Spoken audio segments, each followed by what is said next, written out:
పరిశుద్ధుడవైన మా తండ్రి, నీకు వందనాలు చెల్లిస్తా ఉన్నాం. ఈ ప్రత్యేక సమయంలో, ఈ ప్రభుదినంలో సిద్ధపరిచిన వాక్య క్రమాన్ని బట్టి స్తోత్ర. వాక్యంలో ఉన్న సారాంశాన్ని బయలుపరచండి. తేట తెలియని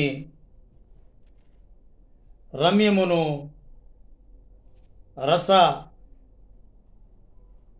రమ్యముగా రక్తము చిందించిన ప్రణాళికను బట్టి, సంకల్పాన్ని బట్టి నీకే కృతజ్ఞత చెల్లిస్తూ నీ వాక్య సత్యములో నాయన నడిపించుమని యేసు నామములో ప్రార్థన చేస్తున్నాం. ఆమేన్. పేతురు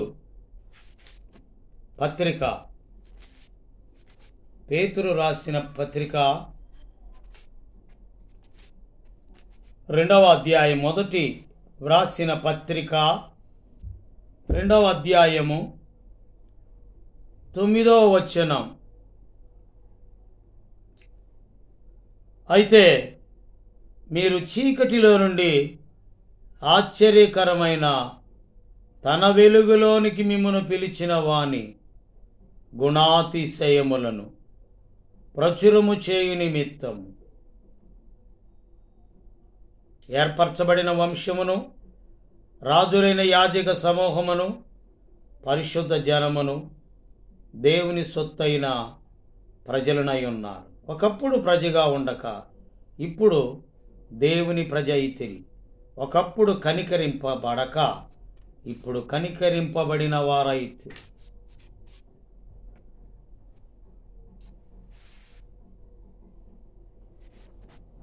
అయితే రోమీయులకు రాసిన పత్రికలో ఒక మాట ఉంది. రోమీయులకు రాసిన పత్రిక 6వ అధ్యాయము 23వ వచనం. ఎలయనగా పాపం వల్ల వచ్చు జీతము మరణం, అయితే దేవుని కృపావరం మన ప్రభువైన యేసుక్రీస్తునందు నిత్య జీవము.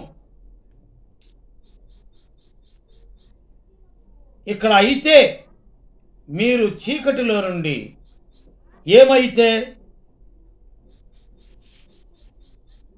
నేనేమైనా ప్రభువా నిన్ను స్తుతిస్తాను, నాకేమున్నా ప్రభువా నీకర్పిస్తాను, నేనేమయ్యున్నానో నీ దయ వలనేనయ్యా, నాకున్నవన్నీయు నీవిచ్చినవేనయ్యా, నేనేమైనా ప్రభువా నిన్నే స్తుతిస్తాను, నాకేమున్నా ప్రభువా నీకర్పిస్తాను.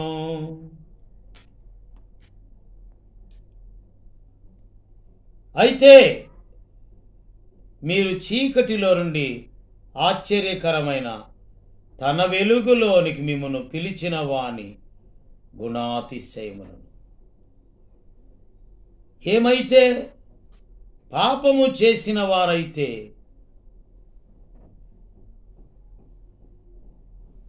చీకటిలో ఉన్నారు.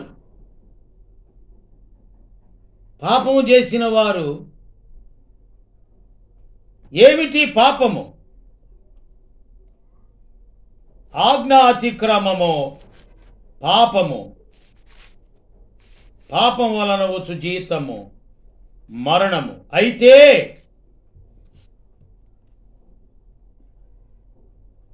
ఒకడు అంటున్నాడు, మత్తయి సువార్త 4వ అధ్యాయం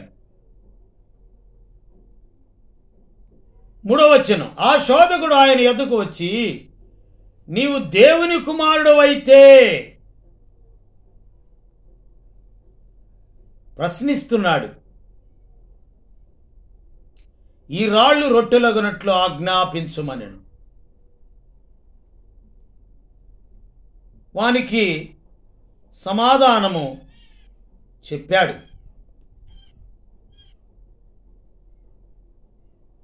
మనుషుడు రొట్టె వలన మాత్రం కాదు గాని దేవుని నోట నుండి వచ్చు ప్రతి మాట వలనను జీవించునని వ్రాయబడి ఉన్నది అని అనెను. నీవు దేవుని కుమారుడు అయితే క్రిందకు దుముకుము,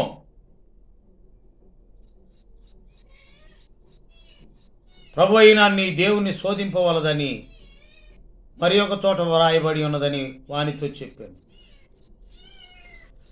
మరలా అపవాది మిగులు ఎత్తైన ఒక కొండ మీదికి ఆయనను తోడుకొని పోయి ఈ లోకరాజ్యములన్నిటినీ వాటి మహిమను ఆయనకు చూపి, నీవు సాగిలపడి నాకు నమస్కారం చేసిన ఎడల, లేకపోతే సాగిలపడి నాకు సాగిలపడితే నాకు నమస్కారము చేస్తే, నమస్కారం అయితే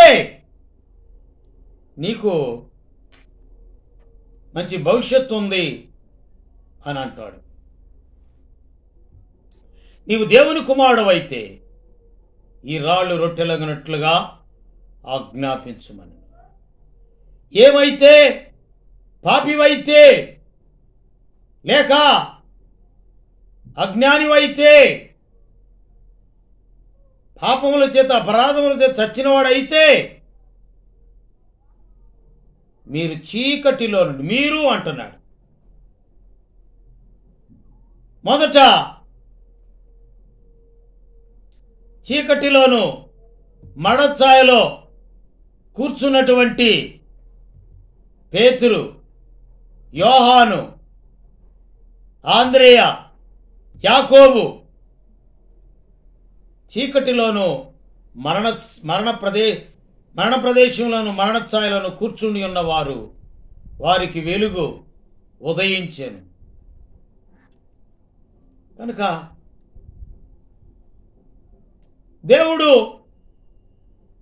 లూకా సువార్త 5వ అధ్యాయంలో ఆశ్చర్యకరమైన తన వెలుగు ఏంటో తెలుసా? ఆశ్చర్యకరమైన తన మాట, దోణి లోతుకు నడిపించు, చేపలు పట్టండి అన్నప్పుడు రాత్రంతా ప్రయాసపడితిమి, ఒక్క చేప పడలేదు, అయినను నీ మాట చొప్పున. కనుకనే 2 దోణిలు మునిగిపోయాయి, లాగలేకపోయారు, వల పిగిలిపోతూ ఉంది. పక్కన వాళ్ళని సైకిల్ చేస్తున్నారు, వల లాగుదాం రమ్మని వేసినప్పుడు అదే ఆశ్చర్యకరమైన తన వెలుగు పేతురుని ఆశ్చర్యకరమైన తన వెలుగులోనికి పిలిచాడు. నన్ను వెంబడించు, నేను నిన్ను మనుషులు పట్టు జాలగా చేస్తాను అన్నప్పుడు ఆ చేపలో ఆ రాసి అక్కడే పడేసి యేసు ప్రక్కన వెళ్ళిపోయాడు.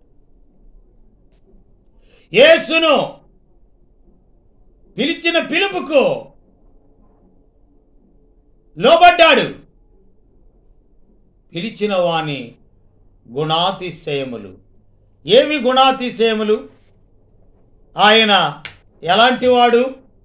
ఇప్పుడు అపోస్తలుల కార్యముల గ్రంథంలో చూసినట్లయితే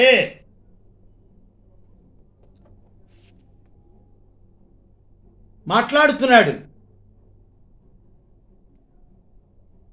2వ అధ్యాయం 22వ వచనం, ఇశ్రాయేలు వారలారా నా మాటలు వినుడి, దేవుడు నజరేయుడగు యేసు చేత అద్భుతములను మహత్కార్యములను సూచక్రియలను మీ మధ్యను చేయించి ఆయనను తన వలన మెప్పు పొందునివానిగాను మీకు కనుపరిచింది. ఇది మీరే ఎరుగుదురు, దేవుడు నిశ్చయించి నా సంకల్పమును తనకు ఆయన భవిష్యత్ జ్ఞానం అనుసరించి అప్పగింపబడిన ఈయనను మీరు దుష్టుల చేత సిలువ వేయించి చంపితిరి. మరణం ఆయనను బంధించుట అసాధ్యం, కనుక దేవుడు మరణ వేదలు తొలగించి ఆయనను లేపెను. యేసును దేవుడు లేపెను. దీనికి మేమందరము సాక్షులము. ఈ మాటలు ఆయన గురించి మాట్లాడుతున్నాడు. తన వెలుగులోనికి మిమ్మను పిలిచిన వాని ఆయన గుణాతిశయములు ఇదిగో 2వ అధ్యాయము అక్కడ అంతకు మునుపు 120 మంది ఆ మేడ గది మీద గదిలో కూర్చొని ప్రార్థన చేస్తున్నారు. తర్వాత 2వ అధ్యాయం పెంతెకొస్తున్న పండుగ దినం, అప్పుడు ఆయన మాట్లాడుతూ ఉన్నాడు.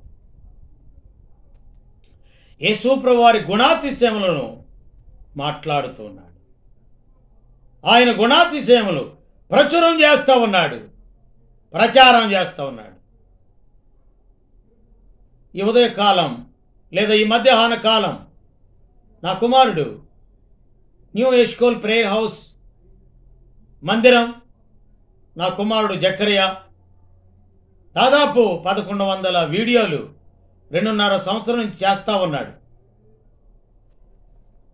సబ్స్క్రైబర్స్ 960 మంది సబ్స్క్రైబర్స్ వచ్చారు. కారణం, దేవుని వాక్యాన్ని ఈ వీడియో ద్వారా, ఈ లైవ్ కార్యక్రమం ద్వారా, యూట్యూబ్ ద్వారా అనేకులకి నా కుమారుడు జకరియా యేసు ప్రభువారిని ప్రచారం చేస్తున్నాడు.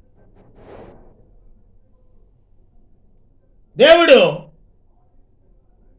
ఆ రీతిగా ఏర్పాటు చేసుకున్నాడు నా కుమారుడిని.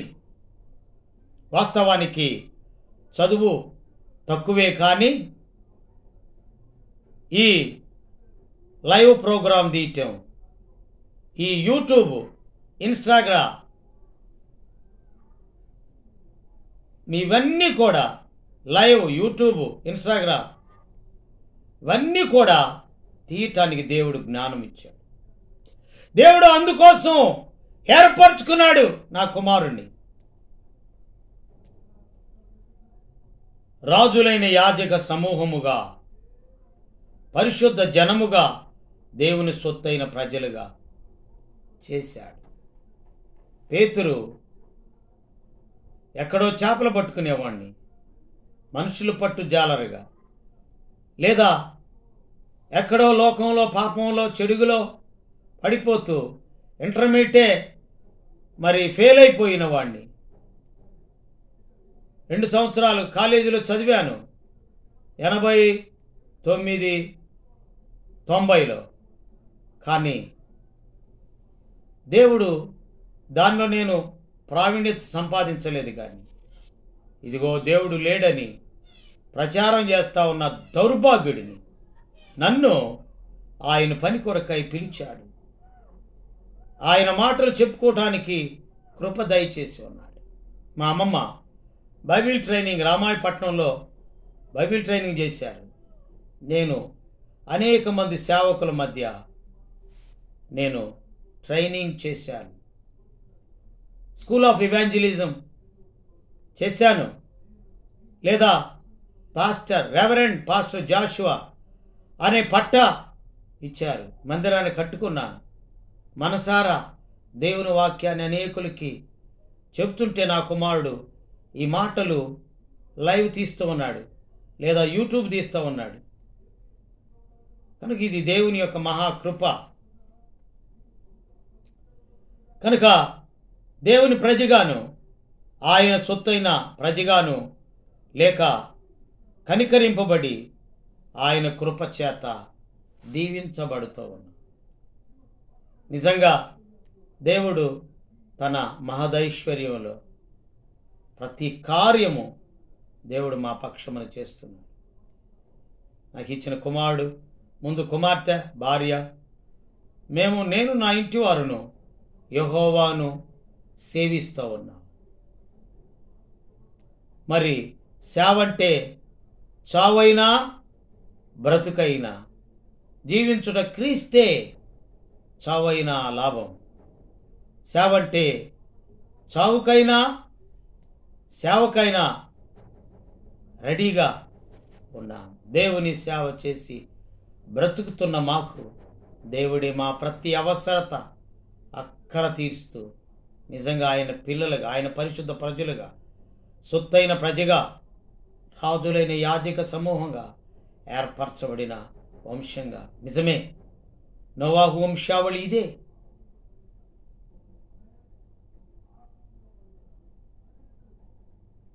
నోవాహు నీతిమంతుడు, నిందారహితుడు, దేవునితో కూడా నడిచినవాడు. ఆయనతో పాటు 8 మంది ఆయన సంఘం. ఈ ఉదయకాలం 5 నాకు ఇచ్చిన సంఘం. కనుక నేను, నా భార్య, నా కుమారుడు, నా కుమార్తె, నా తల్లి కానీ ఇక్కడ 5 కానీ బై గాడ్ గ్రేస్ ప్రపంచమంతా కూడా మొత్తానికి అనేకులు వాక్యం చూస్తూ ఉన్నారు. 6700 మంది లేదా 960 మంది అనేకులు దేవుని వాక్యాన్ని చూస్తూ రక్షించబడేవాళ్ళు పాటల ద్వారా మాటల ద్వారా కనుక ప్రార్థన ద్వారా ఎంతోమంది రక్షించబడుతున్నారు. ఆయన కోటాలో నేను మాట్లాడినప్పుడు, నేను పాడినప్పుడు ఎంతమందో యేసు ప్రభు వారికే తెలుసు. వాళ్ళందరినీ ఇదిగో నీ సంతానం, నువ్వు వాక్యం ద్వారా కన్నావు అని ఆయన బహుబళ మంచి దాసుడా అని చెప్పంట. ప్రేమ కలిగిన మా తండ్రి, వందనాలు చెల్లిస్తున్నాం. నోవాహు వంశావళి, నీతి, నిందారహితుడు, దేవునితో కూడా నడిచినవాడు. ఆయన 8 మంది, నాకు మందిరంలో 5. అయినను దేవునికి స్తోత్రం. అనేకులకి నా కుమారుడు దేవుని వాక్యాన్ని ప్రచారం చేస్తున్నాడు. విచారింపవలసిన అవసరత లేదు. అనేకులకు విచారించే వారికి ఈ వాక్య ప్రచారం ద్వారా అనేకులు విచారం నుండి వినోదంలోకి, చీకటిలో నుండి వెలుగులోనికి వస్తున్నారు. ఏమిచ్చి రుణమును తీర్చుకను. ప్రాణప్రియుడు రక్షకుడైన యేసుక్రీస్తు వారి నామంలో ప్రార్థన చేసి స్తుతించి వేడుకుంటున్నాము తండ్రి, ఆమెన్. మన తండ్రి అయిన దేవుని ప్రేమ, కుమారుడైన యేసు క్రీస్తు కృప, పరిశుద్ధ ఆత్మ నిత్యమైన సహవాసం ఎల్లప్పుడూ సదాకాలం తోడే ఉండి నడిపించును. ఆమెన్. వాక్యం నచ్చినట్లయితే సబ్స్క్రైబ్ చేయండి, కామెంట్ చేయండి, ఈ పరిచర్యకు సహకారం అందించండి, ప్రార్థించండి. దేవుడు ప్రేరేపిస్తే చేతులు చాచండి, గుప్పిలు విప్పండి. దేవుని పని కొరకు దేవుని మందిరం కట్టాలి. దేవుడు మిమ్మల్ని దీవించునుగా. ఆమేన్.